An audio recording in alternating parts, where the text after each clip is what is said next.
Welcome to Mahimas cooking class.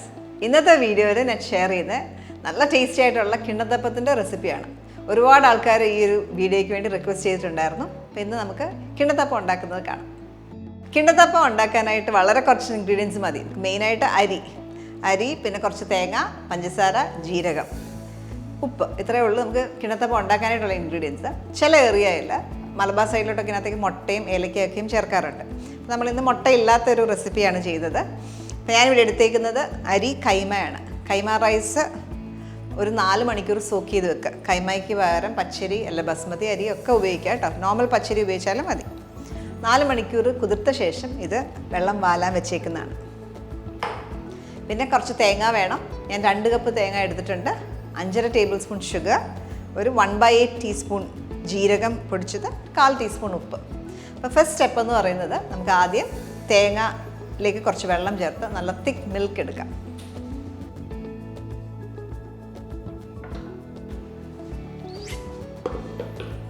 Mixie ജാറിലേക്ക് ഒരു 2 cups grated coconut,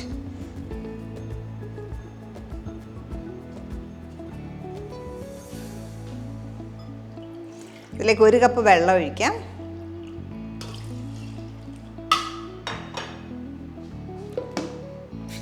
അടച്ചു വെച്ച് നന്നായിട്ടൊന്ന് അരച്ചെടുക്കാം.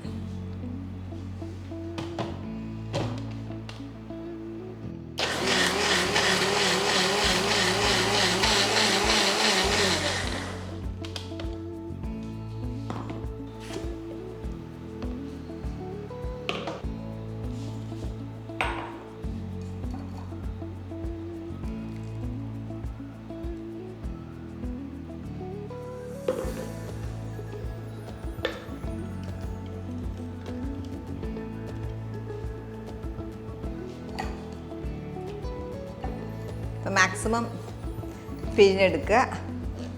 നമുക്ക് 1.5 കപ്പ് തേങ്ങാപ്പാൽ വേണം.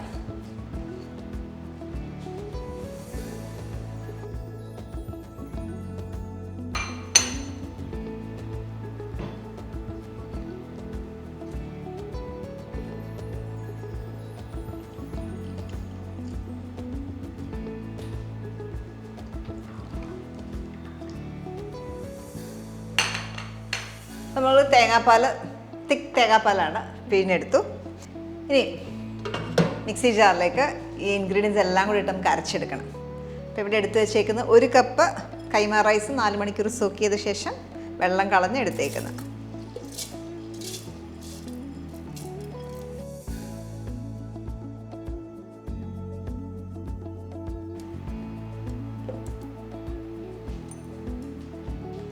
ഇതിലേക്ക് തേങ്ങാപ്പാൽ, തിക്ക് മിൽക്ക് 1.5 കപ്പോളം ഉണ്ടാവും ഇത്.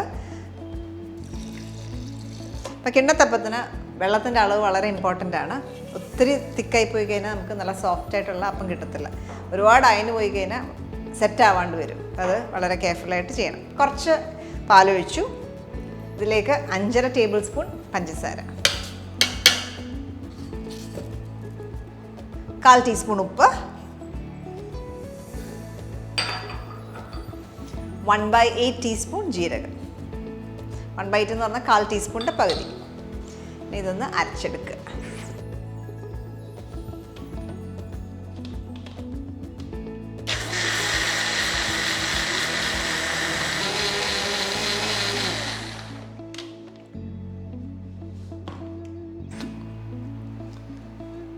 വീണ്ടും കുറച്ച് പാലൂടെ ചേർക്കാം.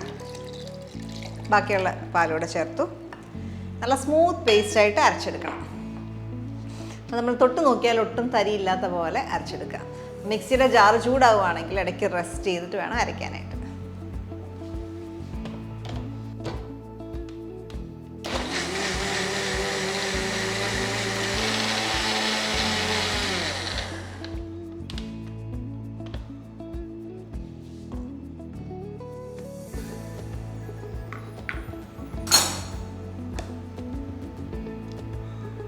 ചെറിയ തരി ഫീൽ ചെയ്യുന്നുണ്ട്. അപ്പോൾ വീണ്ടും ഒന്ന് അരയ്ക്കാം. നല്ല സ്മൂത്താകുന്ന വരെ അരച്ചെടുക്കാം.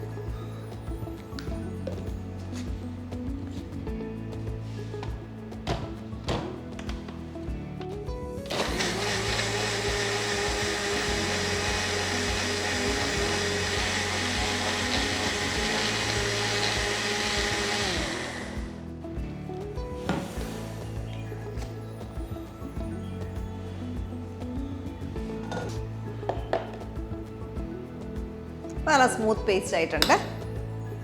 ഇനി ഇത് അരിപ്പയിൽ അരിച്ചൊഴിക്കണം. ബിക്കോസ് നമുക്ക് ഒട്ടും ശകലെങ്കിലും തരി ഉണ്ടെങ്കിൽ നമുക്ക് സ്മൂത്ത് അല്ലാണ്ട് കിട്ടും. അപ്പോൾ അതിന് വേണ്ടിയിട്ട് ഒരു ഫൈൻ അരിപ്പയിൽ കൂടെ വീണ്ടും ഇത് ഒന്ന് അരിച്ചെടുക്കാം. ഒരു ഫൈൻ അരിപ്പയിലേക്ക്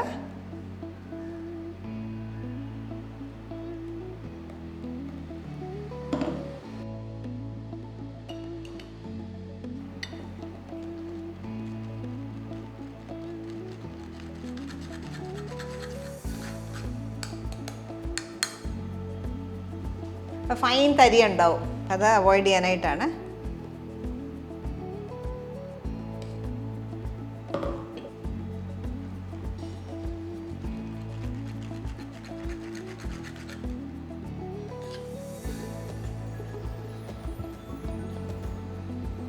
ഈ അരിപ്പ വീണ്ടും ഒന്ന് റിൻസ് ചെയ്ത് വീണ്ടും ഇതേപോലെ അരിച്ചെടുക്കണം. 2 പ്രാവശ്യം ഒന്ന് അരിച്ചെടുത്ത് കഴിഞ്ഞാൽ നല്ല സ്മൂത്തായിട്ടുള്ള ബാറ്റർ കിട്ടത്തുള്ളൂ.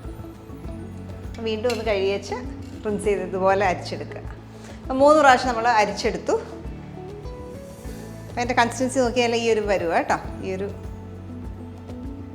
അപ്പോൾ നമ്മൾ ഇതൊരു 1 hour റെസ്റ്റ് ചെയ്യാൻ വെക്കുക. ഡയറക്റ്റ് എടുത്ത് കുക്ക് ചെയ്തും ചെയ്യാറുണ്ട്.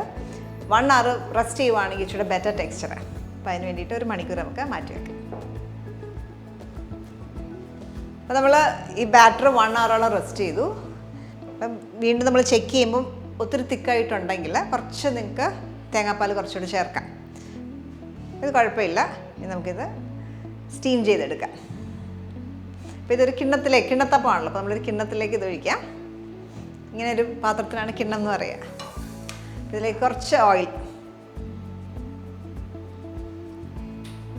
വെളിച്ചെണ്ണയാണ് യൂസ് ചെയ്തേക്കുന്നത്. വെളിച്ചെണ്ണയോ നെയ്യോ പരട്ടെ. സൈഡ്സിലെല്ലാം നന്നായിട്ട് ഓയിൽ ബ്രഷ് ചെയ്ത് കൊടുക്കുക. നമ്മൾ അപ്പം ഉണ്ടാക്കി കഴിഞ്ഞ് ഇളക്കിയെടുക്കാനുള്ളൊരു എളുപ്പത്തിന് വേണ്ടിയിട്ടാണ് ചെയ്യുന്നത്.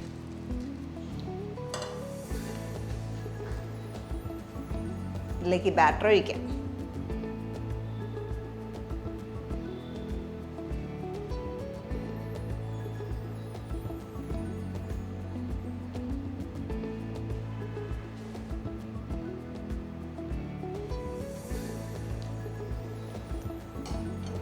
നമ്മൾ വളരെ തിന്നായിട്ടാണ് ബാറ്റർ ഒഴിച്ചേക്കുന്നത്.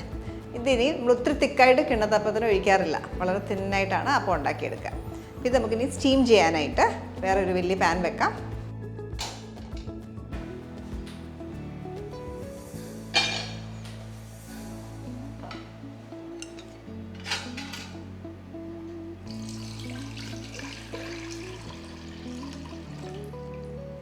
കുറച്ച് വെള്ളം വെച്ചു.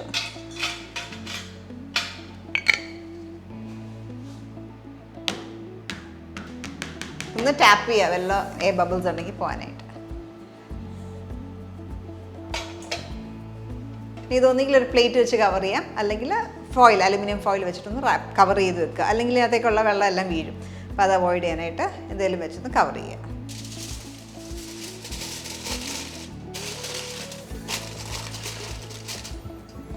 അപ്പോൾ നന്നായിട്ട് സ്റ്റീം വന്ന് കഴിയുമ്പോൾ അടച്ചു വെച്ച് ഒരു 15 മിനിറ്റ് ആവിയിൽ വേവിച്ചെടുക്കുക. കിണ്ണത്തപ്പം ഒരു 15 മിനിറ്റോളം നമ്മൾ സ്റ്റീം ചെയ്തു. ഇനി മാറ്റാം.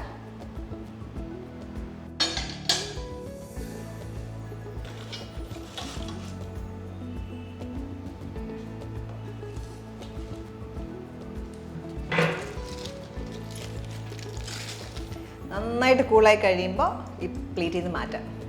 ഈ അളവിൽ നമുക്ക് 2 കിണ്ണത്തപ്പമാണ് കിട്ടിയേക്കുന്നത്. 9 ഇഞ്ച് സൈസിലുള്ള കിണ്ണത്തിലാണ് ഒഴിച്ചേക്കുന്നത്. നമുക്കൊരു സെർവിങ് പ്ലേറ്റിലേക്ക് മാറ്റാം.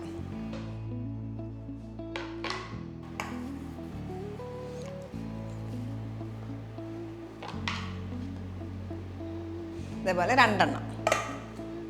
ഇപ്പോൾ കിണ്ണത്തപ്പം നിങ്ങൾക്ക് ഏത് ഷേപ്പിൽ വേണമെങ്കിലും കട്ട് ചെയ്തെടുക്കാം. വെഡ്ജസ് ആയിട്ടോ സ്ക്വയർ ആയിട്ടോ ഇങ്ങനെ വേണമെങ്കിലും കട്ട് ചെയ്യാം.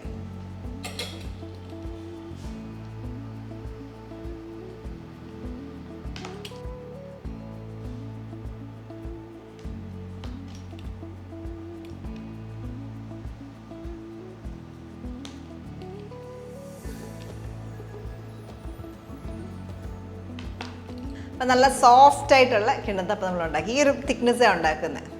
ഇതേപോലെ ചെയ്യുക. അപ്പം നിങ്ങൾ എപ്പോഴും ശ്രദ്ധിക്കേണ്ട ഒരു കാര്യം നല്ല സ്മൂത്ത് പേസ്റ്റായിട്ട് അരയ്ക്കണം. അരയ്ക്കുന്നതിലാണ് ഇതിൻ്റെ ശരിക്കും മായം വരുന്നത്. അപ്പം മാവിന് ഇച്ചിരി തരിയുണ്ടെങ്കിൽ ഒരിക്കലും നമുക്ക് നല്ല സോഫ്റ്റ് ആയിട്ടുള്ള കിണ്ണത്തപ്പം കിട്ടത്തില്ല. അപ്പം ടെക്സ്ചർ ഹാർഡായി പോകും.